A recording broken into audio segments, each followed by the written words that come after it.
back to my channel. I'm Shaylina, and today's episode of Heart to Heart Talks, we will be interviewing Dr. DeLeon on questions parents may have. I'm Dr. Sarah DeLeon, I'm licensed psychologist, and I primarily work with children and adults with special needs, heavily focused on the autism spectrum. Okay, let's get started. So Dr. DeLeon, what are some early signs of autism? One of the common things that we look for in toddlers is how they're communicating. And so a lot of emphasis is put on the number of words and when children are acquiring their words. We also want to look at if they're using gestures, facial expressions, body language to compensate for the fact that they may not be saying words. So there's a lot of different ways that children communicate. We also want to look at their eye contact, facial expressions, also their attentiveness to their surroundings and what they like to focus on. Thank you so much. Next question is, what are some ways to differentiate autism, speech delay, apraxia, and just being a toddler? That is a very good question.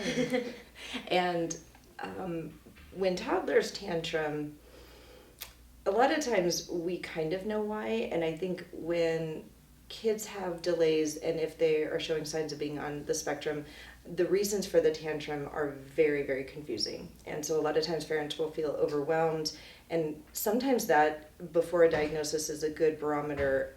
If a parent feels overwhelmed and unable to manage a tantrum, then something is not clicking, whether their parenting style isn't clicking with their kiddo's temperament, or maybe there's something else going on that just the typical strategies of, timeout or denying access and then trying to distract them, it just isn't working. They're still focused on something. So I think before a diagnosis, that feeling of overwhelm can kind of help parents know if it's something maybe a little more that they might need help with. Sensory reactions are a core aspect of autism. Could you explain that? One of the features of autism has to do with sensory seeking or sensory avoiding. And so when we use the term sensory, we're talking about any sensory system of the human body. So movement, touch, feel, taste, smell, sound. I may be leaving some out, but we got most of it. When we're little, our sensory systems are still developing, and so everything is new. And so under the age of 5, you'll see a lot more sensory reactions and seeking from all. But kids on the spectrum and adults on the spectrum seek and avoid sensory input at a different level. And this is where a parent will maybe put on a t-shirt and their child will just react and want to rip it off and have a meltdown, and that can be very confusing. But for that child, that input is so strong and so aversive, they can't tolerate it. Generally, once we move past the age of 5, our brains are able to mediate the input. And so we don't, most of us don't like the sound of nails on a chalkboard, but we don't run screaming out of an office. And so we develop the ability to habituate or get used to it. And so we do see some of that die down, but when we're talking young toddlers, it's on.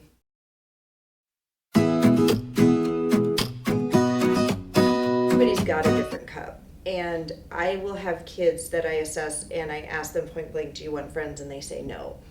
And their parents are shocked. And then we get a little more into it and they'll describe that they get the social reinforcement. They get their cup filled in ways that we don't realize. Going to school for them is social interaction. I don't want to do it outside of school. That doesn't make sense. I want to do other things. Next question, what are some tips to de-escalate? Ooh, de-escalate, immediately remove whatever, because de-escalate, just using that term, you know that someone is really, really not in a good frame of mind. And I think when anybody's in that mode, any kind of intervention, trying to talk, if they cannot process, if they are not regulated, they're not taking it in. And so I think whenever someone is really escalated, we want to remove them from whatever is triggering that, try to help them get to a point where they're regulated, either using sensory strategies or, something quiet, being able to distract themselves. Then later, more things can be done to kind of work through the...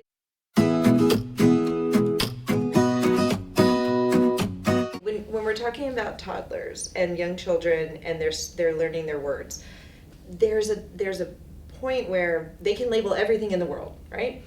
But their ability to use the words, put them together to convey something, it's almost like they don't quite see the purpose like it doesn't click. And even when you were just giving me the descriptions, when you have to prompt say the word, that's when the word comes out.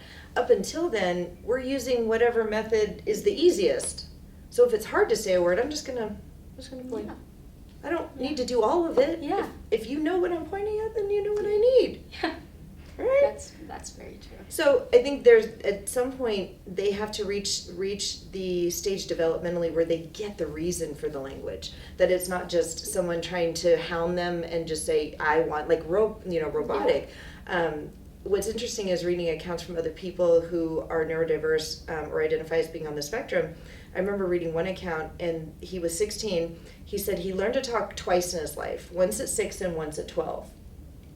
And it was interesting, and those correlate to developmental stages where I could see, at 6, coming, developmentally understanding why to use language, and then at 12, when we have more higher level analytical thinking starting. So it made sense in his account that for him it all crystallized, and that's when it all made sense. When we're prompting a little one to use a tool and they don't use it, we have to ask ourselves, do they know what it's for? And if they know what it's for, do they find it useful? What are some ways to help sensory seekers? Usually when a child is in a sensory seeking mood, it is concerning because they are going after something that they shouldn't. Like they really have a strong need to bite or chew things, and they're going after drywall or lead or something like that, something dangerous. Generally, the rule of thumb I will encourage parents to take is think the mode that they're seeking. So if they're seeking auditory input, a chewy is going to do nothing for them. They're going to want something more auditory.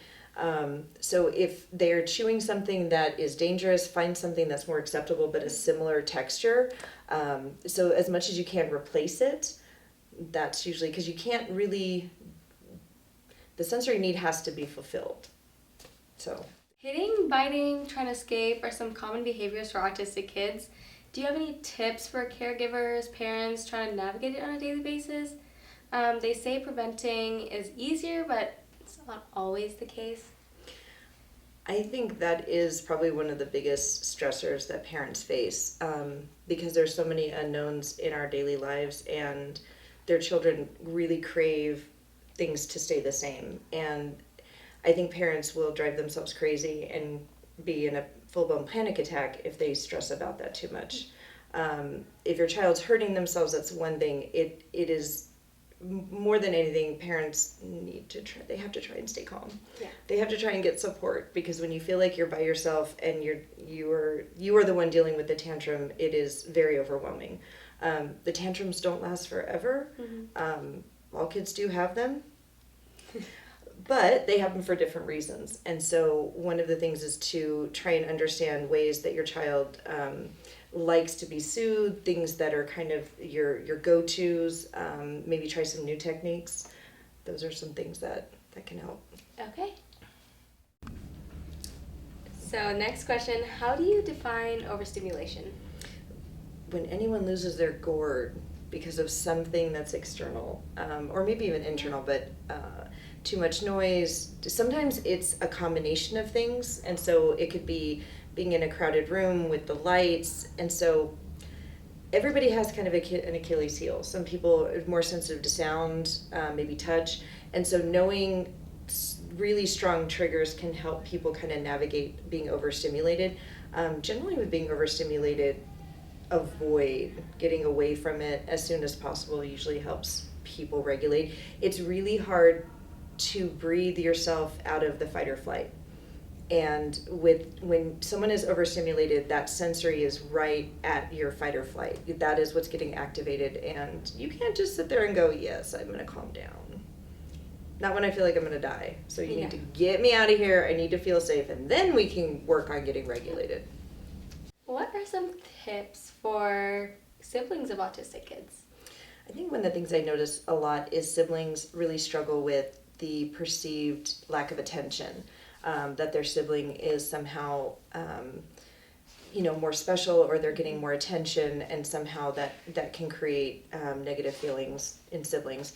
That is a struggle, and there are a lot of therapies that go into childhood when kids are young and diagnosed with autism. I think for siblings, normalcy, finding a way to have a sibling relationship in whatever form that might be. You might really want to do your sister's hair, and sister may not like that. So brother's going to have to figure out something else to do. Maybe he throws her in the air over and over. So I think, but I think that there's definitely ways to have sibling relationships, and knowing that, in a family there's give and take. But it is hard. It is a struggle. Okay, thank you. That's it for today. Thank you so much for your time and telling everyone some tips and answering all everyone's questions. Thanks everyone. See you guys next time. Bye!